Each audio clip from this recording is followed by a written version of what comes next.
রাধে রাধে। ওম নমো ভগবতে বাসুদেবায়। ওম নমো ভগবতে বাসুদেবায়।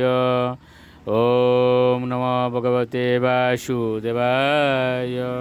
শ্রীমদ্ ভাগবত চতুর্থ স্কন্ধ পোষণম পঞ্চম অধ্যায় দক্ষযজ্ঞ নাশ। শ্লোক ১। মৈত্রেয় উবাচ ভবানা নিধনম প্রজাপতে রসৎকৃতায় অবগম্য নারদাৎ সপার্শ্বত সৈন্যম চ তৎ অদর ঋতুবিদ্রাবিতম ক্রুদম অপারম আদদে। অনুবাদ।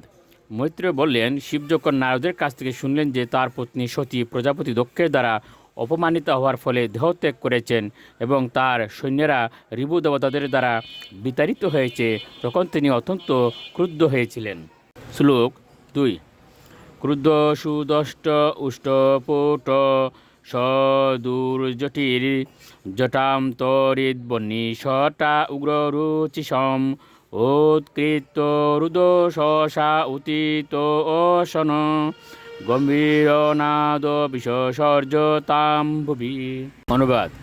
শিব তখন অত্যন্ত ক্রুদ্ধ হয়ে অদর দংশন করেছিলেন এবং তড়িৎ ও বনিশিকার মতো দীপ্তিশালী একগুচ্ছ চুল তার মস্তক থেকে উৎপাটন করলেন এবং তৎক্ষণাৎ গাত্রুতান করে গম্ভীর শব্দে অট্টাইশ্য করতে করতে সেই জটাকে ভূমিতে নিক্ষেপ করলেন।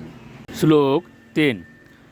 তত অতিকায় স্তনুবা স্পৃশ্যন দিবম সহস্রবাহুর্গণরুক ত্রিসূর্যোদিক कराल दंष्टु जलद अग्नि मूर्धज কপালমালি বিবিধ উদ্যত আয়ুধ। অনুবাদ। তখন আকাশের মতো উঁচু এবং তিনটি সূর্যের মতো উজ্জ্বল এক ভয়ঙ্কর শ্যামবর্ণ অসুরের সৃষ্টি হয়েছিল। তার দাঁতগুলি ছিল অত্যন্ত ভয়ঙ্কর এবং তার মাথার কেশরাশি ছিল জ্বলন্ত অগ্নির মতো।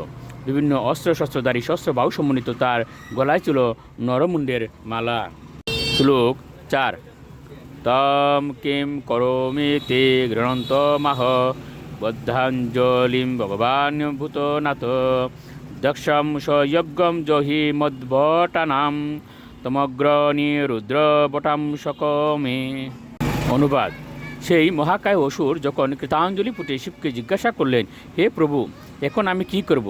তখন এই ভূতনাথ শিব তাকে আদেশ দিয়েছিলেন, যেহেতু তুমি আমার দেহ থেকে উৎপন্ন হয়েছ, তাই তুমি হচ্ছে আমার সমস্ত পার্শ্বদের অধিনায়ক। অতএব যজ্ঞস্থলে গিয়ে তুমি দক্ষ এবং তার সৈনিকদের সংহার করো। শ্লোক ৫।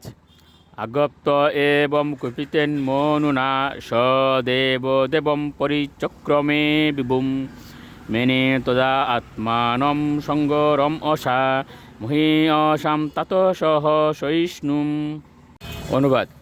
মৈত্রেয় বললেন, হে বিদুর, সেই কৃষ্ণবর্ণ ব্যক্তিটি ছিলেন পরমেশ্বর ভগবানের ক্রোধের মূর্তিমান প্রকাশ এবং তিনি শিবের আদেশ পালন করতে প্রস্তুত ছিলেন। এইভাবে তিনি যে কোনো বিরোধী শক্তির সঙ্গে বোঝাপড়া করতে নিজেকে সমর্থ বলে মনে করে শিবকে প্রদক্ষিণ করেছিলেন। রাধে রাধে।